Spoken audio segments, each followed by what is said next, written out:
je suis gilet jaune? En France, il y a 9 millions de pauvres, 1 million de plus en 2015 qu'en 2005. La moitié des pauvres ont moins de 30 ans.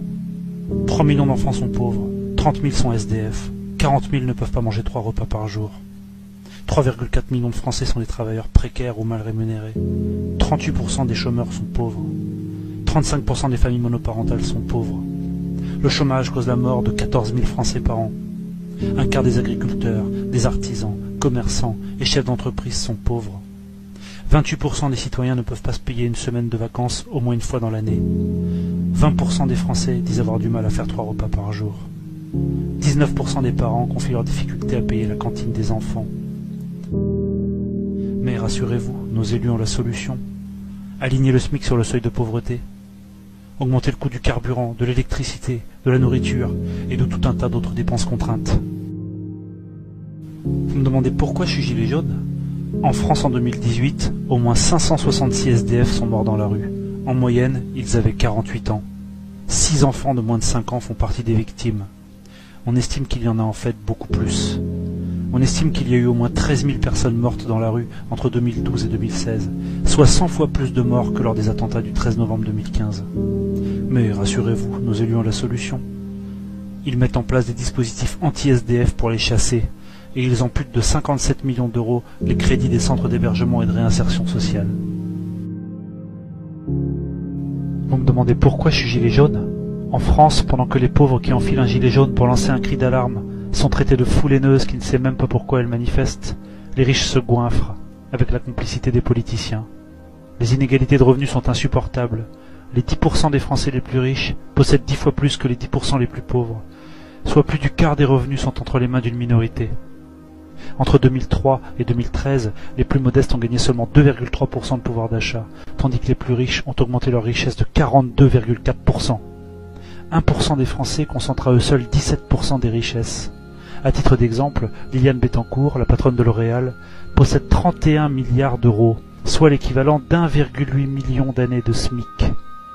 En France, on ne combat pas la casse sociale, on l'organise et on la récompense. La France a distribué 44 milliards d'euros de dividendes en un seul trimestre, 23% de plus sur un an, une hausse 2 fois supérieure à celle observée au niveau mondial. La France est au 2e rang mondial de la redistribution des dividendes, derrière les États-Unis. Alors, on ne sait pas pourquoi on manifeste? On organise le pillage, on fait des poches des pauvres pour aider les riches à se gaver. Mais rassurez-vous, nos élus ont la solution. Mettre toutes les clés du pays entre les mains des riches. Faire des cadeaux fiscaux à n'en plus pouvoir. Laisser faire la fraude et l'optimisation fiscale. Supprimer l'ISF. Flat tax, exit tax, CICE. Modifier tout ceci permettrait de redistribuer plus de 120 milliards d'euros. Au lieu de ça, ils choisissent d'accompagner la destruction avec la complicité de l'UE et assèchent les services publics, l'hôpital, l'éducation, la justice, la police, et j'en passe. La Française des Jeux, les aéroports, les barrages, parfois en pleine nuit réunis à 40 à l'Assemblée, ils vendent le pays à la découpe, contre l'intérêt général. Tout ce qui est possible, tout ce qui rapporte, c'est la grande braderie. Depuis des décennies, de quinquennat en quinquennat, sans vergogne, patiemment, leur principal engagement, c'est de se désengager, de vendre les meubles, de solder progressivement notre patrimoine public, avec l'éternel argument de l'endettement public de la France, qui est pourtant illégitime à 59%. Ne parlons pas de la création monétaire et du rôle toxique des banques. Le documentaire L'argent dette vous mettra sur la voie. Disons un mot sur notre monnaie, sur l'euro. Selon les résultats d'une étude publiée par un centre de recherche allemand, le passage à l'euro a fait perdre aux Français la somme de 56 000 euros par personne sur la période 1999-2017, faisant des Allemands les grands gagnants et les Français les grands dindons de la farce, officialisant ce qu'on savait tous déjà. Vous me demandez pourquoi je suis gilet jaune? Un demi-milliard d'emplois sont menacés dans le monde d'ici 10 ans, à cause de la robotisation du travail, de la dématérialisation et de l'émergence de l'intelligence artificielle. En France, pays où l'on a détruit l'industrie, où l'on fait tout fabriquer par des personnes vivant à l'autre bout du monde, où l'on met des robots et des services en ligne partout à la place du travail humain, on nous explique qu'il va peut-être bientôt falloir fournir des heures de travail en échange des 560 € par mois du RSA.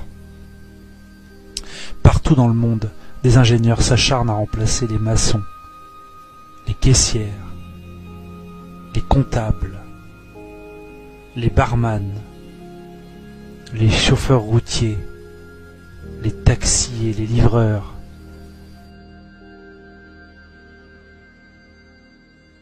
les cuisiniers, les serveurs, les vendeurs, les policiers, les médecins, même les juges, et bien d'autres. La boîte de Pandore est ouverte. Le reste est à la merci de l'ubérisation et des privatisations à marche forcée, où l'on remplace les contrats de travail réels par des missions précaires, où la force de travail devient jetable et corvéable à merci. Le but, faire des économies, gagner toujours plus, toujours au détriment des hommes et des femmes, et de l'avenir de nos enfants. Les moyens de contrôle via la technologie sont également très préoccupants. Edward Snowden et Wikileaks nous l'ont révélé. On parle de supprimer l'argent liquide, avec toutes les conséquences ignobles que cela entraînerait en termes de liberté individuelle, sans parler de la reconnaissance faciale et de l'intelligence artificielle qui arrive sur les caméras de surveillance et qui coïncide avec la toute nouvelle interdiction de cacher son visage. Big Brother vous regarde. Orwell avait tout prévu dès les années 40. En Suède, des milliers de personnes se font pucer.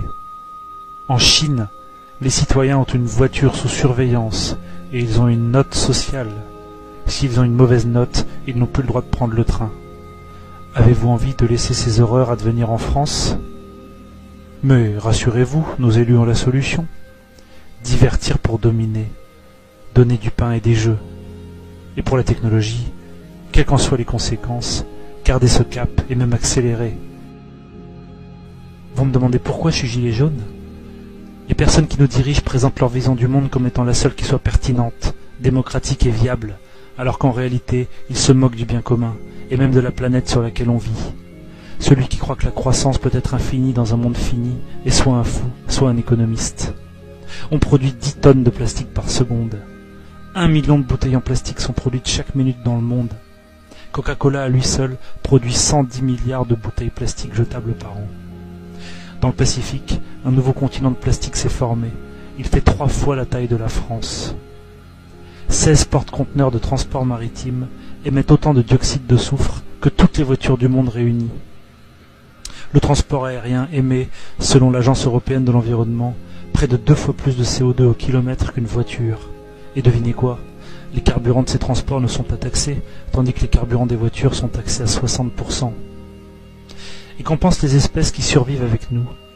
Plus de la moitié des vertébrés ont disparu en 40 ans. Il nous faudrait 1,6 planètes pour satisfaire nos besoins. Les espèces animales et végétales disparaissent 1000 fois plus vite à cause de nous. On dénombre 750 espèces disparues, 2700 en voie d'extinction et 12 500 menacées. Selon le site planetscope.com, 25% des mammifères, 13% des oiseaux et 41% des amphibiens seront très fortement menacés d'extinction dans un futur proche. Il n'y a pas que la population qui rejette la folie du système actuel, la planète elle-même en meurt. Une étude parrainée par la NASA prédit la fin de notre civilisation pour les prochaines décennies. Mais rassurez-vous, nos élus ont la solution. Ils espèrent une technologie miracle qui viendra tous nous sauver de l'autodestruction. Ou encore qu'on trouvera une autre planète à coloniser. Vous me demandez pourquoi je suis gilet jaune ? Je suis comme beaucoup, j'ai compris. Et je ne veux pas rester les bras croisés, ne rien dire, donc consentir, lâchement. Élire des représentants est légitime. Seulement ces derniers ont normalement pour mission de représenter le peuple et servir les intérêts de la population et de la nation.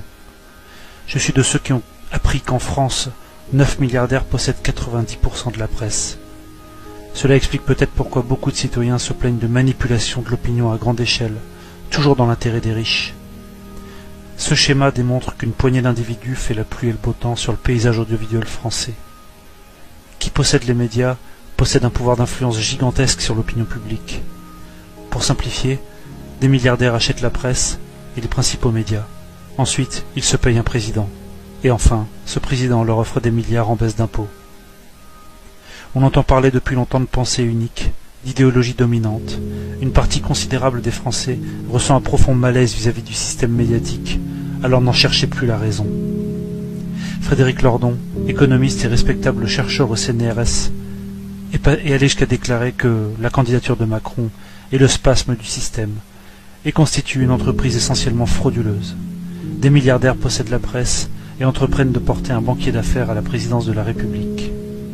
Ça vous rappelle quelque chose, cette une de Libération? Le parti pris et le mépris de classe de certaines diffusions TV est acharné depuis le début de la crise des Gilets jaunes. On y entend depuis l'acte 2 que le mouvement s'essouffle. On y a diffusé, d'abord sans les contester, des chiffres de manifestations que beaucoup de Français estiment mensongers voire grotesques, avant que le consultant de BFM TV, Dominique Rizet, avoue, au soir du 14e acte, on a toujours bien compris qu'il y avait beaucoup plus de monde que cela. C'est un aveu clair de non-respect de tous les principes de déontologie journalistique. Pendant 2 mois, les Gilets jaunes ont vu défiler par dizaines sur Facebook des images insoutenables de violences policières et ont attendu en vain de les voir à la télévision. Ce silence assourdissant n'a fait qu'entretenir la consternation et la colère des Français qui ont choisi de vêtir un gilet jaune pour revendiquer le respect, la dignité et la capacité à vivre correctement. Souvent dans la presse, on prend directement parti, sans même faire l'effort de le cacher, sans respect pour la charte de Munich. On vomit son mépris de classe, tous en chœur, et on fait d'insultantes généralisations, semaine après semaine, accusant les gilets jaunes, tour à tour, d'être des idiots sous-diplômés, coupables du chômage, coupables des morts sur la route, coupables des cambriolages et de la délinquance, coupables d'être des racistes et antisémites, coupables d'être des homophobes, des violents, des haineux, des factieux, des séditieux, des agents manipulés par les Russes, par les Italiens. On est même allé jusqu'à traiter les gilets jaunes de terroristes, et j'en oublie forcément. Toutes les occasions possibles ont servi de prétexte pour dire aux Français qui ont choisi de porter un gilet jaune de rentrer chez eux, de la fin du grand débat à l'incendie de Notre-Dame. En réalité, les gilets jaunes ont déjà plus contribué à l'amélioration des conditions de vie des Français en quelques mois que les syndicats et les partis en plusieurs décennies. Roselyne Febvre, chef du service politique de France 24, n'a pas hésité à dire lors de son émission que des gilets jaunes a émergé tout ce qu'il y a de pire chez l'homme et que le mouvement était devenu une espèce d'écurie de branquignoles. La colère des gilets jaunes a été tellement forte suite à ces déclarations qu'elle a eu besoin d'une sécurité renforcée. De nombreux Français n'ont plus confiance, accusent les médias de dévoyer l'information, d'occuper de manière déloyale l'esprit captif d'une frange de plus en plus mince de la population. Certains signaux veulent tout dire. En termes de liberté de la presse, Reporters sans frontières classe la France derrière le Ghana, la Namibie, le Cap-Vert ou le Suriname. En ces temps troublés, même eux subissent la répression, voire la contrainte. De nombreux journalistes ont été insultés et même violemment attaqués par des gilets jaunes exaspérés, mais ils ont également été blessés par les forces de l'ordre. L'un des symboles les plus forts de ce désaveu des élitocrates a eu lieu le 29 décembre 2018. Entre les fêtes, avant le Nouvel An, au lieu de préparer le réveillon, des Français ont choisi d'enfiler un gilet jaune et d'aller assiéger les locaux des grandes chaînes d'information en continu. Bien d'autres ont passé les fêtes de fin d'année sur les ronds-points, dans le froid glacial. Vous pensez que la liberté est garantie sur Internet? Détrompez-vous. Sur le réseau Twitter, les autorités françaises ont été à l'origine de 87% des demandes de suppression de contenu au niveau mondial. Triste record. Vous vous en fichez? Vous utilisez Facebook? Monsieur Macron a rencontré le patron de Facebook afin de mettre en place des lois spéciales dont les conséquences ont de quoi inquiéter. Quand on sait qu'Éric Ciotti, député LR, a déposé en février 2019 un projet de loi visant à obliger tout internaute à devoir scanner sa carte d'identité et à la transmettre à Facebook pour pouvoir utiliser le réseau social. C'est sans parler de l'article 13 de l'UE, ouvrant la voie à une police privée de la pensée et à la censure généralisée. Mais rassurez-vous, nos élus ont la solution.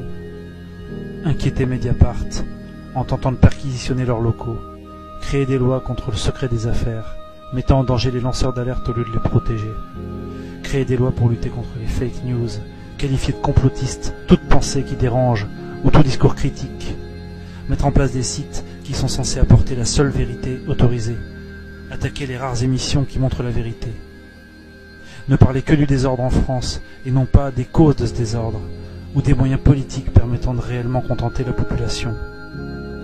Bien avant que le mouvement des Gilets jaunes advienne, de nombreux Français disaient « ça va finir par péter, on le sent, ça va craquer, il faut que ça pète ».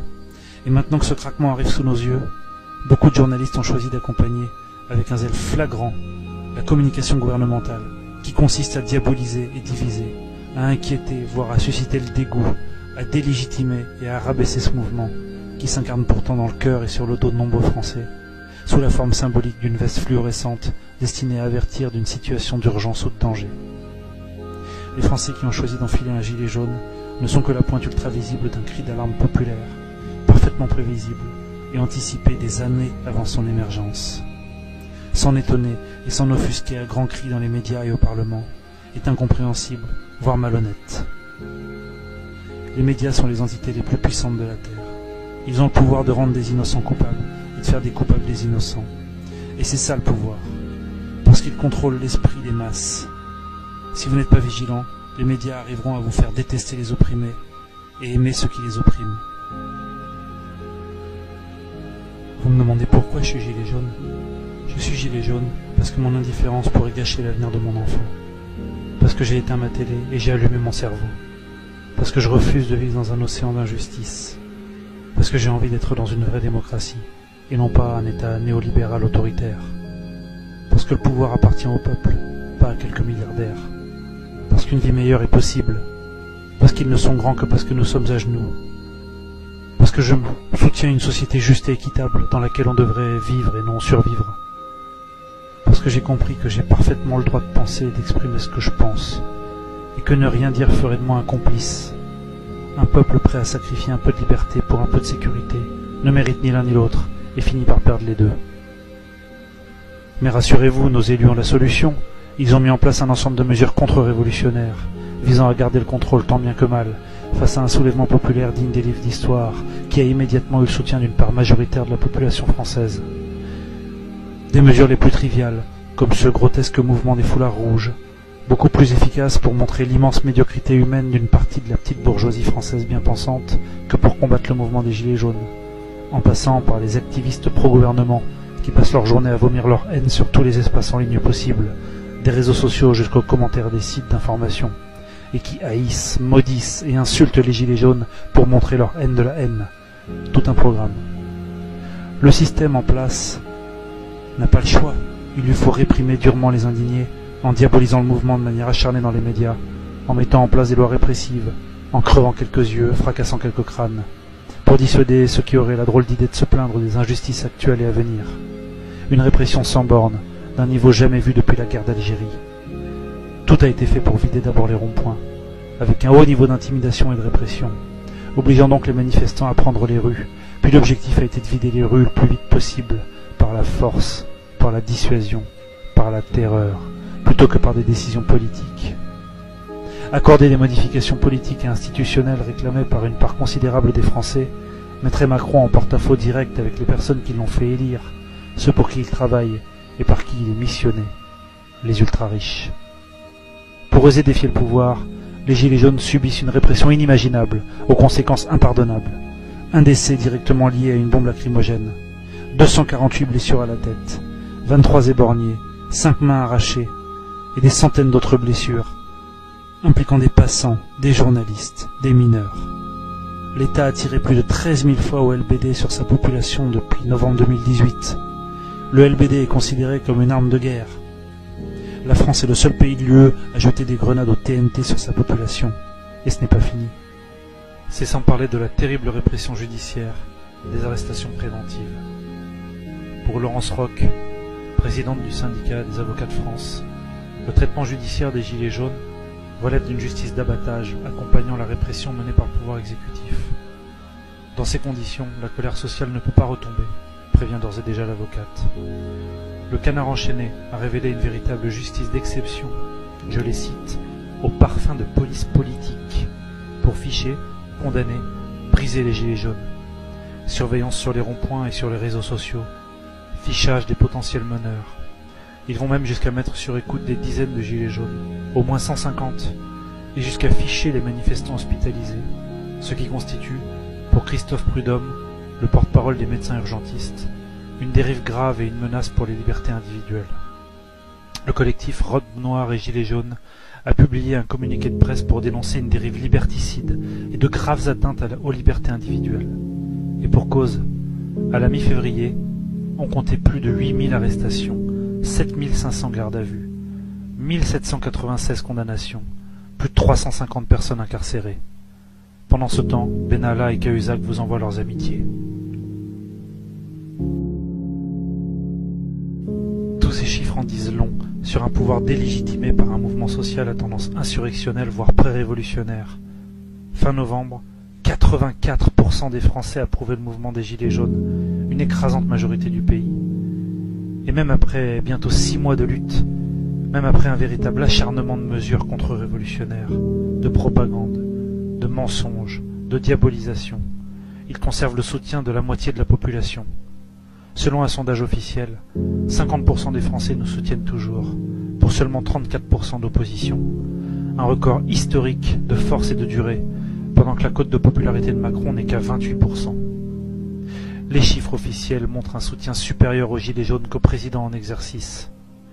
Beaucoup pensent que le pouvoir ne se maintient que par la manipulation et la diversion des masses, par la répression dans la rue et les tribunaux, et par la politique de la peur et du pourrissement.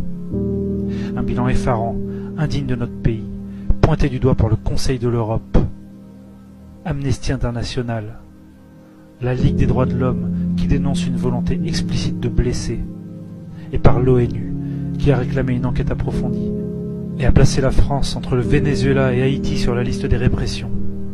Le mouvement des Gilets jaunes a pour énorme mérite de lever le voile sur le réel niveau démocratique de notre pays, entre les violences physiques qui vont jusqu'aux mutilations définitives et les violences judiciaires qui vont jusqu'à créer l'indignation des avocats et d'organismes internationaux.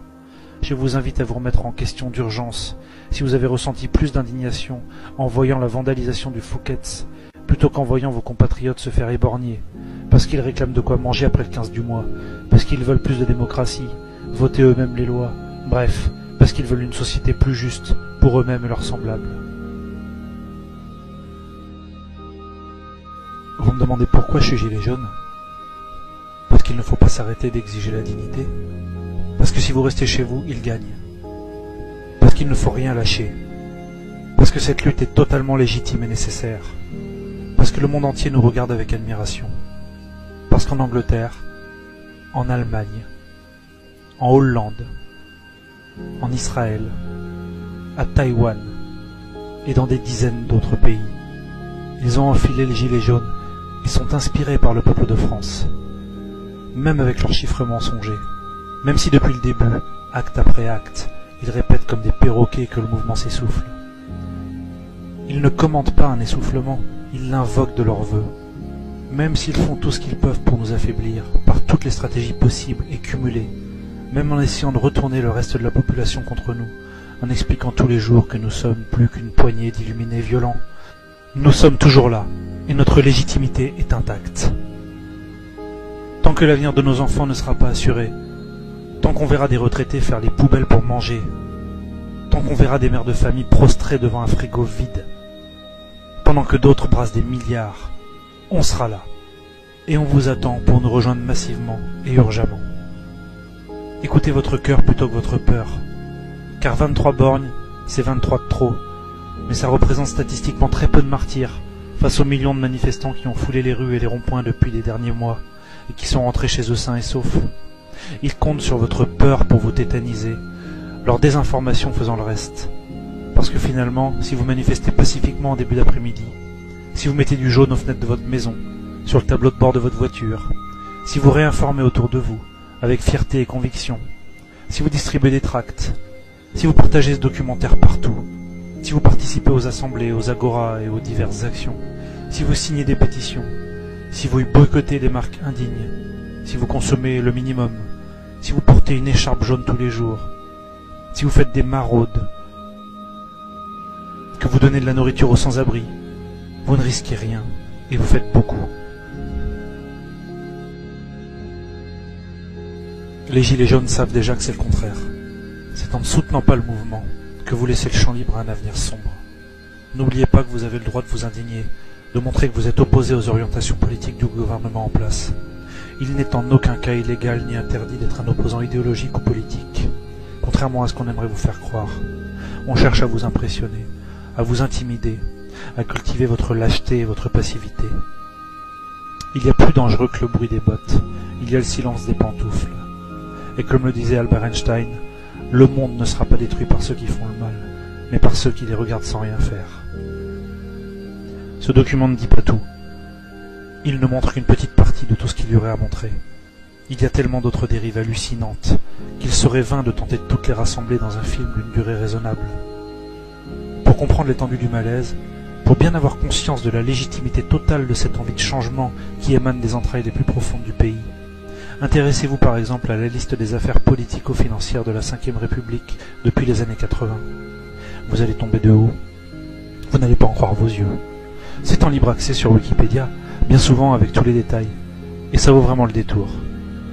Pour bien vous convaincre, si besoin était encore, qu'il faut changer les choses. Alors que faire? Je ne prétends pas avoir la solution, mais vu la situation actuelle du pays, vu la détermination d'une partie impressionnante de la population, tout est possible. Nous allons voir dans quelques instants quelles sont les revendications concrètes et officielles du vrai débat des Gilets jaunes. J'aurais cependant une suggestion à faire, qui n'engage que moi. Les Gilets jaunes peuvent prendre le pouvoir, légalement, sans putsch. Comment? Le principe du cheval de Troie. Nous avons 3 ans. On peut imaginer, et j'ai bien dit imaginer, d'ici 2022, qu'un gilet jaune de la première heure, ayant la confiance de l'ensemble de la famille des Gilets jaunes, soit d'abord désigné par une assemblée générale de Gilets jaunes, obtienne 500 signatures auprès des maires de France, et se présente comme candidat aux élections présidentielles. Le but? Être notre cheval de Troie. Par les voies électorales, donc en toute légalité, il viendrait mettre en application toutes nos revendications, et pourquoi pas celle de rendre immédiatement au peuple les clés du pouvoir. Il modifierait la Constitution de manière à mettre en place le Ric-Carl, et de manière à instaurer un fonctionnement de démocratie directe, par le tirage au sort d'un tout nouveau Parlement, constitué de citoyens de toutes classes et de tous horizons, encadré d'experts apolitiques et révocables.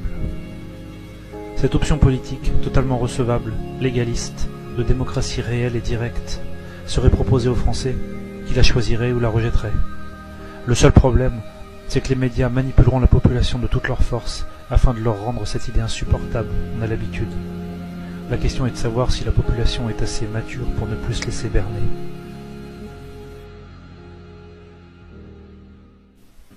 Le savoir est une arme, maintenant vous saurez. Partagez ces informations aux endormis, et s'ils ne se réveillent pas maintenant, alors ils ne le feront jamais. S'ils ne nous rejoignent pas aujourd'hui, demain ils n'auront pas notre épaule pour pleurer, car il sera trop tard, et leur absence de réaction, leur silence, aura fait d'eux des complices de la défaite du peuple. C'est parce que vous ne sortez pas en nombre et pacifiquement dans la rue le samedi que les Gilets jaunes subissent la répression, et que le mouvement s'éternise dans la durée. Si le samedi, au lieu d'aller manger une glace ou de faire vos courses, vous veniez massivement remplir les rues, et je parle uniquement pour ceux qui le peuvent mais qui ne le font pas, alors dans ce cas-là le gouvernement céderait en quelques jours. Une union massive du peuple est possible, car un récent sondage révèle que 39% des Français pensent que pour changer la situation dans le pays, il faut une révolution. Un chiffre 2 fois supérieur aux Allemands, et nettement supérieur à nos voisins européens, ce qui fait des Français, au fond, le peuple révolutionnaire qu'il n'a jamais cessé d'être. Révolution! Révolution! Révolution! Révolution! Révolution! Révolution!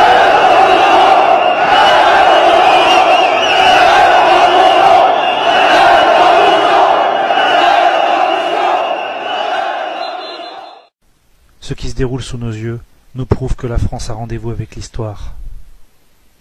Vous me demandez pourquoi je suis gilet jaune? Non, c'est moi qui vous demande pourquoi vous n'êtes pas gilet jaune.